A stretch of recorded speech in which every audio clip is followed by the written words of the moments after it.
Hello, my name is Minzy, and this is an 0607 vintage Chelsea away shirt. This is my tie, which means it was a big game for Chelsea at Tottenham away, and I cannot lie. But here's a message that I have to repeat, because this is what you are, Tottenham. You really are. Fucking shit. Tottenham get battered everywhere you go. Tottenham get battered everywhere you go. Everywhere you go. Ah, fam. Yeah, I don't care. The lungs can fuck off for all I fucking care.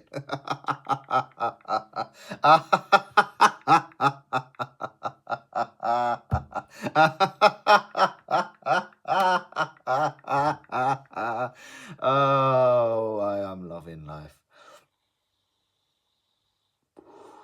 Yep, let those lungs fuck off. I don't care. I don't care. I'm probably gonna get fucking fibrosis at the end of it, but hey ho, I do not care whatsoever because we are now second in the league, 4 points behind Liverpool.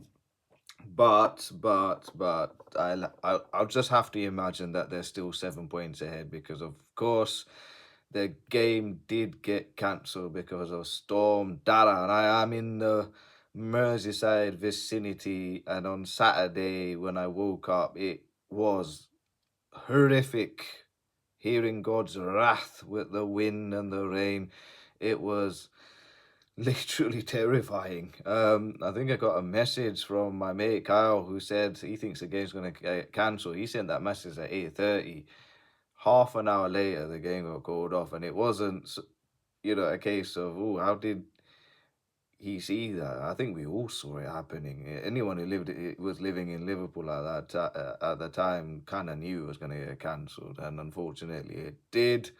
Now we're going to have to wait for when the rescheduling starts. Obviously, right decision, of course. Definitely right decision. It's too risky, you know, to play such a high intense derby and the final one at Goodison Park. You can't play it in those kind of conditions. So, right move for it to be called off. Safety has to be the number one priority there. But as stated, we'll just imagine that Liverpool are still 7 points clear.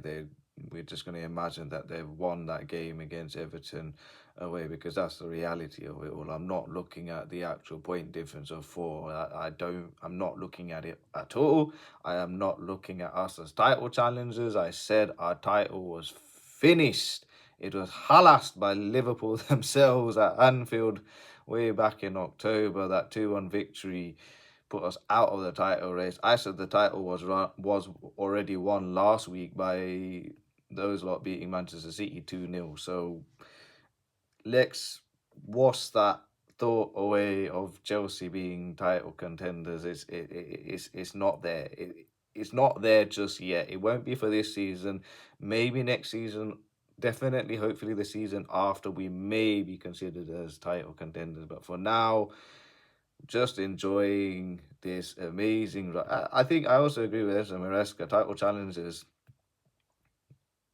you don't become a title challengers if your left back Cucurella is slipping all over the place. We'll get to that very shortly.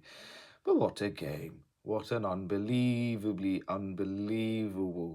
game we have witnessed. I said I was literally worried about Tottenham because they seem to have this notion of beating all the good teams, but then you're dropping points to all the shit ones. Am I saying that Chelsea are shit as well? Maybe.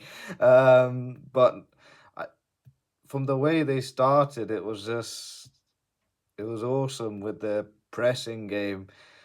Cucurella, like I said, I have to start with you, mate. What are you? Were you wearing paella for your feet or something? Fucking, you had the audacity to blame the kit, man. And you've changed your shoes from studs to studs. What did you change? You didn't change anything. You just changed the color of the shoe. That's all you've done.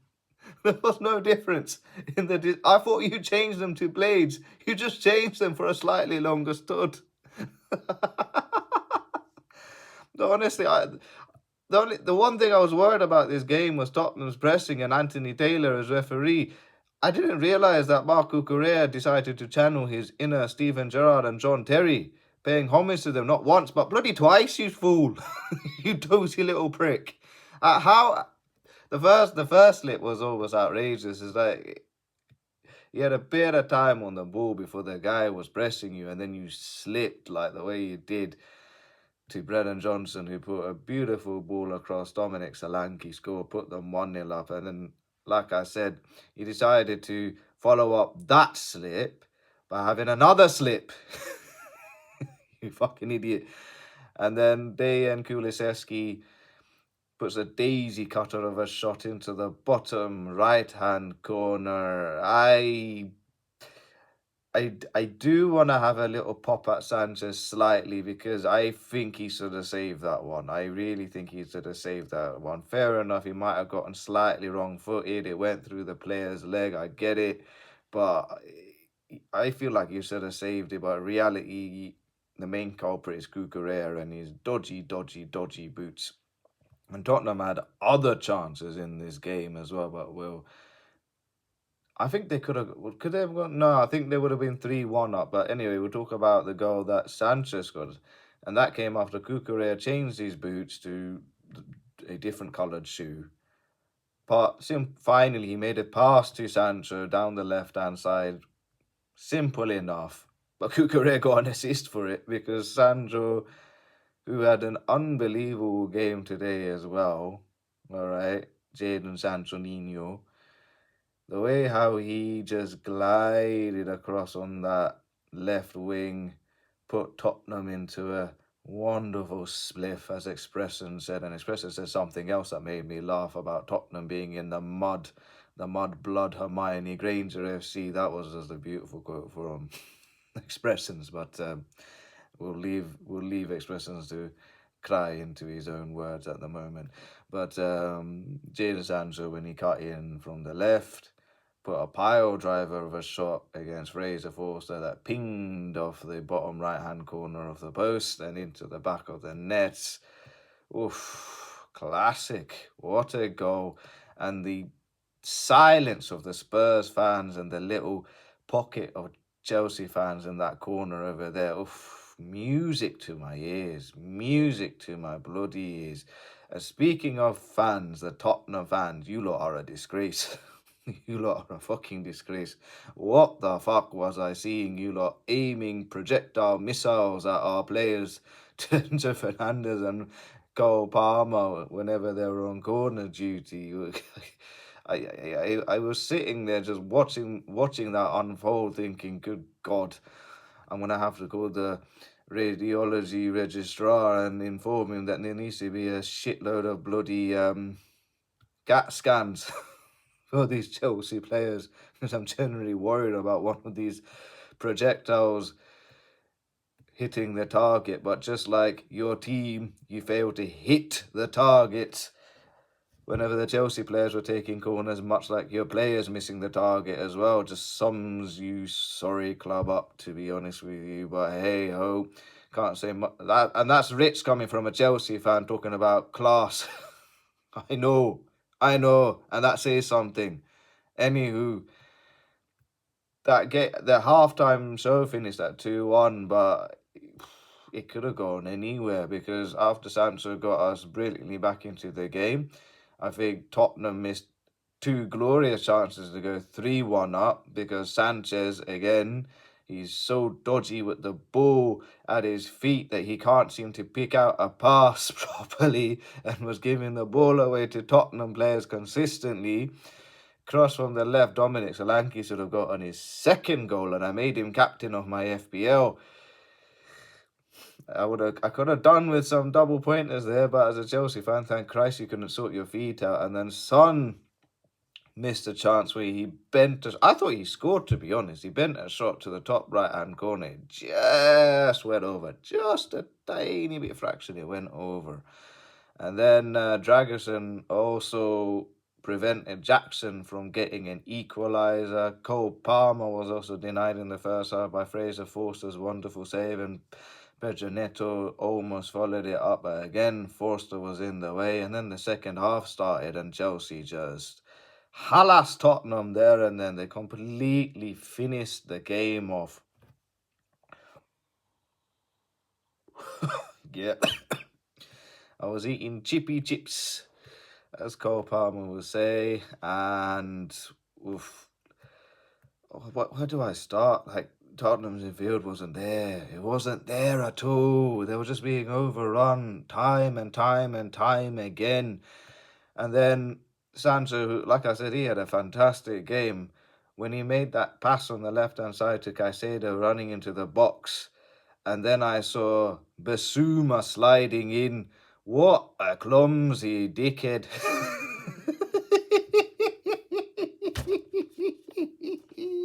Nah, and I saw that challenge coming in. I only saw one outcome, and that was penalty straight away. Before he'd even made contact with Caicedo and sent him all the way back to Stamford Bridge with that bloody challenge, yeah. Straight away it was a penalty in my opinion, and the opinion of everyone else, because it was just so obvious. And Cole Palmer slots in to make it 2-2. And then, like I said, it just kept coming and coming and coming. Palmer again on the right-hand side with his little tricks, his little fakes, his little skills on the right side. Tried to take a shot, it got blocked, and it came to Enzo Fernandez, who, he didn't score a scissor kick, but, you know, he kind of made a little jumping boost and smacked that volley, half volley, right into the back of the net against Fraser Forster to make it 3-2. Oh, that was such a beautiful finish. I was always gagging with absolute beautiful joy. That was a wonderful, wonderful, wonderful finish. And I did see Nico Jackson pulling at Enzo Fernandez saying, "Don't take your fucking shirt off, man. Don't get a yellow card. Now it's not the time." But in all honesty, you should have let him take his shirt off. Come on, man. It's a London derby. It's the most fiercely contested it's the most, I was about to say North London derby there. It was the most fiercely contested derbies that you could ever imagine. You know, to score a goal like that, being 2-0 down and putting a 3-2 up, let him take his shirt off. Let him have that yellow card, man. Let him have it. That was a beautiful, beautiful finish from Enzo Fernandez, who since his divorce looks like an absolute new man. Wow. He said, "I'm going to divorce her so that I can focus on the game." My man is focused. My man is purely focused. 3-2 up, and now we're cruising away. And then comes another donkey challenge, this time from Pepe Sarr and Cole Palmer, who is coming out of the penalty box on the right byline. I don't know why you need him in the backside, just why? You know what I mean? It's not, like, why? Why? As a Chelsea fan, I'm absolutely delighted you made that donkey arse challenge, but why? As a football neutral, would you make that challenge? It's absolutely laughable. And then, to top off an amazing game, he had to do a Panenka, didn't he, Cole Palmer, to make it 12 penalties out of 12 and chip it down the middle. Chippy Cole Palmer. Ooh, I'm too cold. I'm too fucking cold. Nah. How big are your bollocks, mate? How big are your bollocks to do that in a London derby when we're only 3-2 up? It's not like we're 4-2 up or 5-2 up. We're only 3-2 up. So if you'd made a mess of it, Tottenham are still in the game. To do a Panenka like that in a London derby when we're only 3-2 up and score, oh, balls, fam. Balls. You have the biggest balls I've ever seen in my life. I need to smoke that. Give me some more smoke. Fuck it, all three.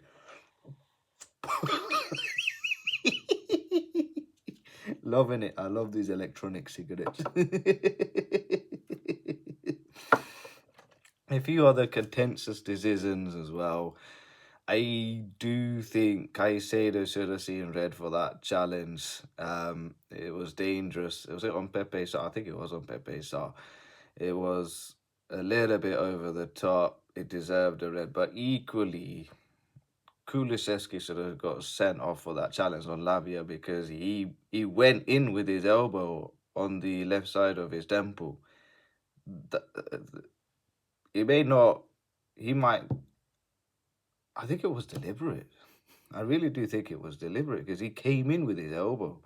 He can say whatever he wants to say about, oh, it was just accidental contact, whatever, but it's dirty. It's a dirty little elbow at his head.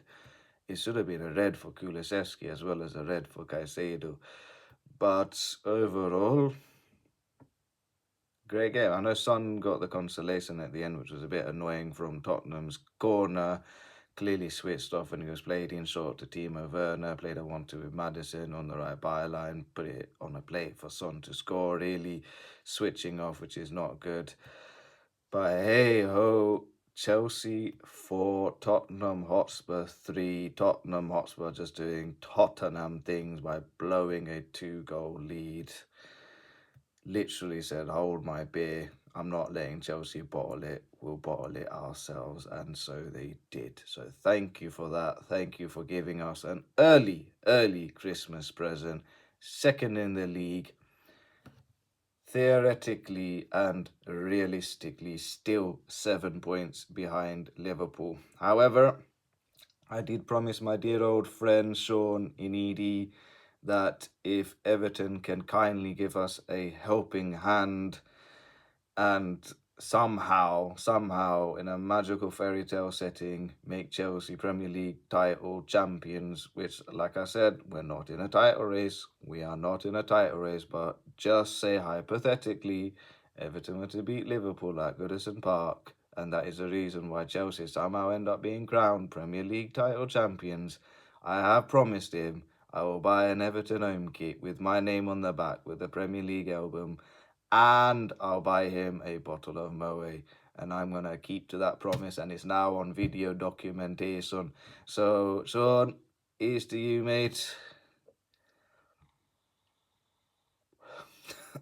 Hopefully, you guys can do me a favour, and I'll do myself a favour and say, ta-da, good night, and fuck off.